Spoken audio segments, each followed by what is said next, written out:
Il a fallu la tragédie de Barça-Lugo survenue le 24 août dernier pour que l'on assiste à un début de sursaut démocratique au Burkina de l'ère IB. Révolté par l'omerta qui encadre la communication étatique autour des tueries de Barça-Lugo, le collectif Barça-Lugo, un groupement associatif formé de ressortissants de la zone meurtrie et de citoyens burkinabés libres, dénonce la léthargie de l'armée face aux assauts perpétrés par les terroristes. Plus de 24 heures se sont écoulées avant que la base militaire de Kaya, située à une quarantaine de kilomètres du lieu du drame, se mette en mouvement. Ce mardi 3 septembre encore, le collectif se signale avec une déclaration dans laquelle certains paragraphes trahissent le dégoût du peuple burkinabé pour les méthodes employées par le dictateur de Kossiam.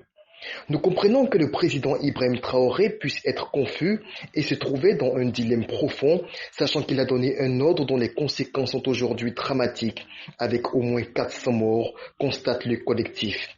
400 morts en l'espace de quelques heures. Jamais le Faso n'aura connu pareille calamité, même aux pires heures du terrorisme.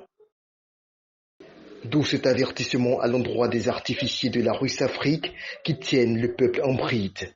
Le gouvernement du MPSR2 peut être sûr qu'il a une tête de sang vis-à-vis de Barça-Lugo et les générations présentes et futures sont en devoir de réclamer des comptes, y compris au moyen du droit, à chacun des dirigeants actuellement aux affaires dont la responsabilité collective est sérieusement engagée.